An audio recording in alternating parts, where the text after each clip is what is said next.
हाय, आपके साथ मैं हूँ Surbhi Sharma. India TV YouTube channel subscribe करिए, बेल आइकन दबाएं। महामारी के इस दौर में म्यूजिक कॉन्सर्ट्स कैसे होंगे, आमने सामने की बिजनेस मीटिंग्स कैसे होंगी, क्लब में पार्टीज कैसे होंगी, बहुत दिनों से उठ रहे इन सवालों के जवाब अब मिलना शुरू हो गए हैं। और ये जवाब आया ब्रिटेन से, जो यूरोप में कोरोना से सबसे ज्यादा प्रभावित देश है। ब्रिटेन में कोरोना काल में कई प्रयोग किए गए, जिनकी रिपोर्ट भी आ गई है। इनके अलावा वायरस के खिलाफ फाइट में हमारे पास कई और ऐसे मटेरियल भी आ गए हैं, जिनकी मदद से कोरोना को हराना अब आसान होगा। कोरोना काल में पार्टी कैसे होगी, कैसी होगी, इसका एक टेम्पलेट आ गया है। ये तस्वीरें हैं ब्रिटेन के लिवरपूल शहर की। कोरोना काल में पार्टी का एक एक्सपेरिमेंट यहाँ किया गया था। इस प्रयोग की रिपोर्ट आ गई है। हम आपको इस एक्सपेरिमेंट के बारे में भी बताएंगे और इसका रिजल्ट भी। ब्रिटेन यूरोप के उन शहरों में है जिसने कोरोना का सबसे ज्यादा कहर झेला। अपने यहाँ बड़े पैमाने पर लोगों को कोरोना का टीका लगाने के साथ ब्रिटेन की बोरिस जॉनसन सरकार ने बैक टू नॉर्मल प्रोग्राम शुरू किया। इसके तहत अप्रैल के आखिरी हफ्ते से लोगों को बड़े पब्लिक प्रोग्राम जैसे कि music concert, night club event, award ceremony और बिजनेस मीटिंग आयोजित करने की इजाजत कुछ शर्तों के साथ दी गई। इसमें हजारों लोगों को एक साथ आने का मौका मिला। ब्रिटिश सरकार ये देखना चाह रही है कि वैक्सीनेशन के बाद लोग इकट्ठे होते हैं तो कोरोना का संक्रमण कितना फैलता है। ऐसी कोरोना पार्टियों के लिए कई शर्त थी, जैसे कि इन पार्टियों में शामिल लोगों को कोविड की नेगेटिव RT-PCR रिपोर्ट देनी थी, किसी को मास्क नहीं लगाना था, किसी को सोशल डिस्टेंसिंग का पालन नहीं करना था। पार्टी के 15 दिनों बाद शामिल लोगों को फिर से कोरोना टेस्ट के लिए आना था।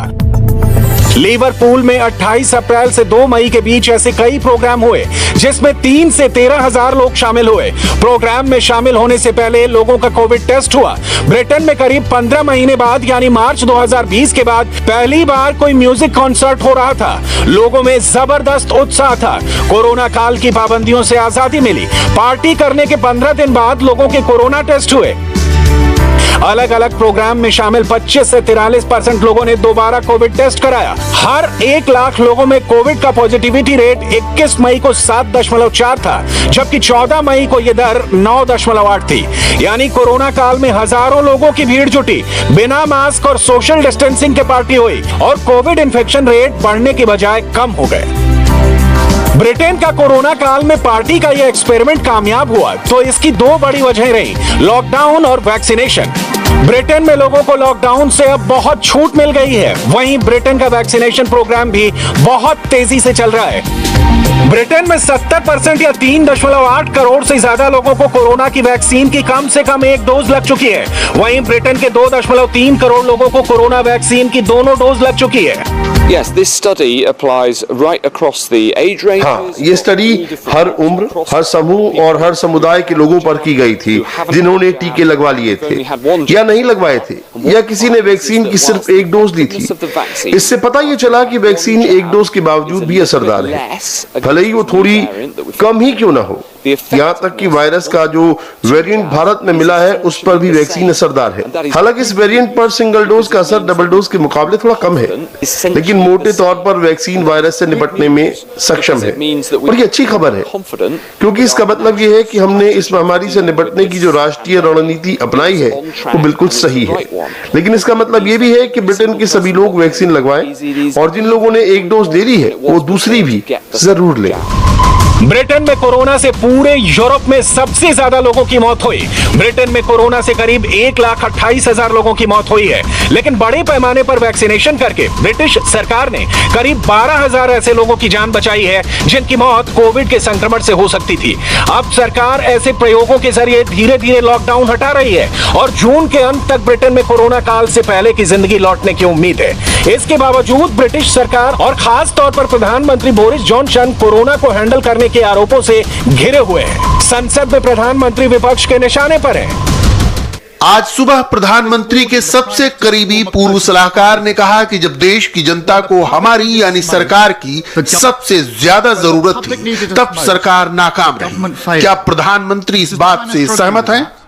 Mr. Speaker, the स्पीकर महोदय, इस महामारी से निपटना उन बड़ी चुनौतियों में से एक है जो हमने अपने लंबे इतिहास के दौरान झेली है, और इस दौरान कोई भी फैसला लेना आसान नहीं था, फिर चाहे लॉकडाउन हो, क्योंकि ये पूरे देश के लिए तकलीफदेह होता है।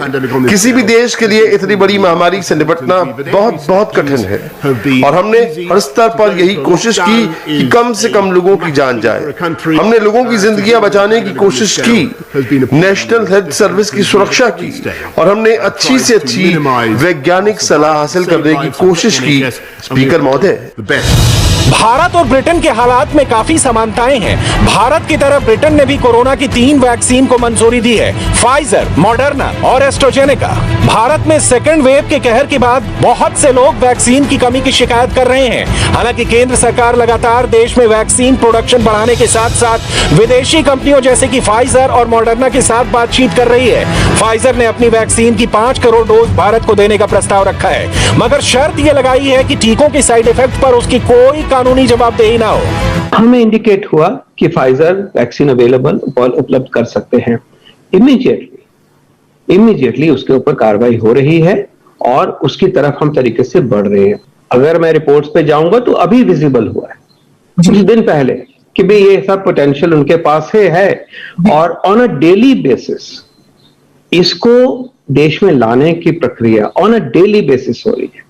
On an alternate day contact with the company फैसले हो रहे हैं एक के बाद एक।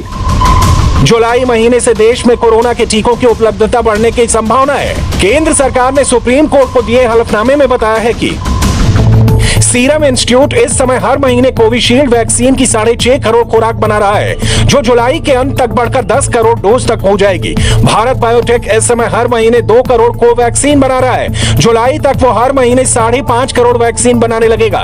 रूस के स्पुतनिक वैक्सीन बनाने वाली डॉक्टर रेड्डीज लैब और दूसरी कंपनियां इस समय करीब 3 लाख स्पुतनिक वी वैक्सीन बना रही हैं। जुलाई तक वो 1.2 करोड़ खुराक बनाने लगेंगी। यानी भारत की वैक्सीन बनाने की कुल क्षमता जो अभी 8.53 करोड़ डोज है, वो जुलाई के अंत तक लगभग 2 गुनी यानी 16.7 करोड़ डोज पहुंच जाएगी। कल तक हमने 20 करोड़ वैक्सीन की डोजेस लगाई हैं लगभग, और ये कार्यक्रम अपनी गति से आगे बढ़ रहा है। स्टेट्स को ये मालूम है कि हमारे वैक्सीन प्रोडक्शन कैपेसिटी कितनी है, उसको लेके और उसको बढ़ाते आगे चलते हुए जितनी भी वैक्सीन की सप्लाई है वो इस देश में उपलब्ध कराई जा रही है।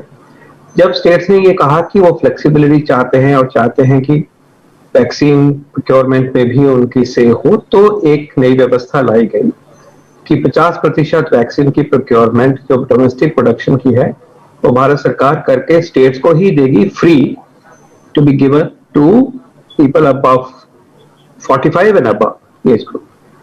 उसके अलावा एक स्पेशल चैनल क्रिएट की गई जो कि रिमेनिंग 50% के लिए है कि state governments and private sector उसको परचेज कर सकते हैं और सप्लाई कर सकते हैं। रफली 25% के करीब जो है वो स्टेट गवर्नमेंट्स अप्रूव कर रही हैं इन कंपनी से। वैक्सीन की अवेलेबिलिटी बढ़ाने के साथ साथ सरकार ने कोरोना के इलाज की एक दवा को भी मंजूरी दे दी है। स्विट्जरलैंड की कंपनी रोशे की बनाई इस दवा को कोविड कॉकटेल कहा जा रहा है। हल्के और मध्यम दर्जे के लक्षण वाले मरीजों के लिए रोशे की यह दवा रामबाण साबित हो सकती है।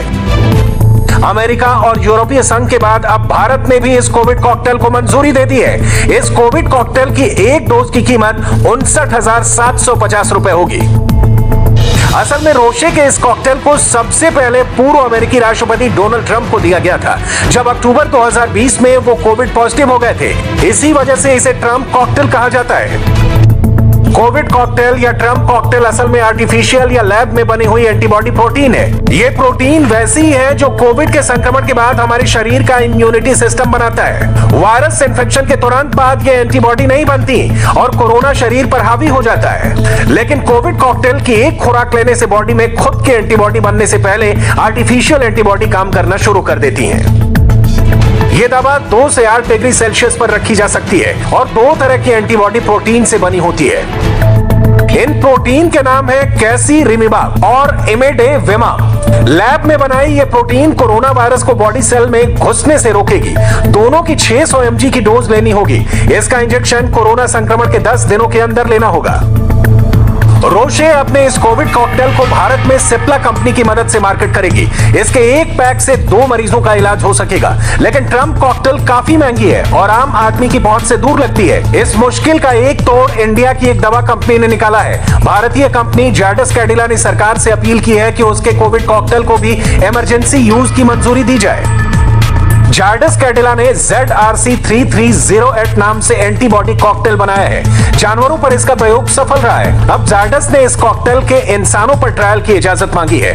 इसके लिए कंपनी ने भारत के ड्रग कंट्रोलर जनरल से इजाजत मांगी है। कोरोना के इलाज के लिए एंटीबॉडी कॉकटेल डेवलप करने वाली जायडस इकलौती कंपनी है। अब तक कोरोना वायरस का कोई ठोस इलाज नहीं खोजा जा सका है। यह एंटीबॉडी कॉकटेल कोविड-19 के इलाज में पहली सफलता हो सकती है। इनके साथ साथ defence research and development organisation की बनाई कोरोना की दवा 2DG भी आज से उपलब्ध हो गई है। आज इसके दूसरे बैच को जारी किया गया। और जो इंडस्ट्री पार्टनर है इधर डॉक्टर रेड्डीज लैबोरेटरीज ने इनको प्रोडक्शन हमारा साथी थे और इनका प्रोडक्शन कर रहा है। अभी सेकंड बैच आज बाहर आ चुका है और आने वाला 3-4 दिन में हर 1-2 दिन में एक बैच आ जाएगा और लार्ज प्रोडक्शन करने के लिए पूरा कोशिश कर रहा है। और उनको पूरा जो सप्लाई चेन जो रहता है दूसरा इंडस्ट्रीज के साथ वो भी टाई अप होके ज्यादा से ज्यादा लेने के लिए बहुत कोशिश कर रहा है। 2DG को DRDO के institute of nuclear medicine and allied sciences ने प्राइवेट कंपनी डॉक्टर रेड्डीज के साथ मिलकर डेवलप किया है। DGCI ने इसे कोविड के इलाज की सहायक दवा के तौर पर मंजूरी दे दी है। यह दवा पाउडर के रूप में आती है और इसे पानी में घोल कर लिया जा सकता है। ये ड्रग तो अभी तो हॉस्पिटल्स में दे रहा है। ये ड्रग लेना है डॉक्टर पेशेंट को देखने के बाद, पेशेंट को प्रिस्क्राइब करने के बाद वो प्रिस्क्रिप्शन के ऊपर ही ये दवा लेके दवा देना पड़ता है।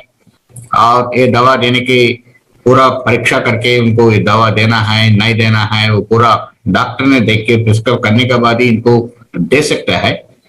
लेकिन परमिशन जो आया है वो मॉडरेट टू सीवियर पेशेंट्स को ये जनरल स्टेटमेंट है। लेकिन हर एक पेशेंट को डॉक्टर देख के उनका कंडीशन के ऊपर क्या दवा देना है क्या ना दवा नहीं देना है, कितना डोसेज देना है, कितना उनका पूरा बॉडी शरीर को देखने के बाद वेट के वजह से कितना डोसेज देना है, ये सब डॉक्टर ने प्रिस्क्राइब करना पड़ेगा।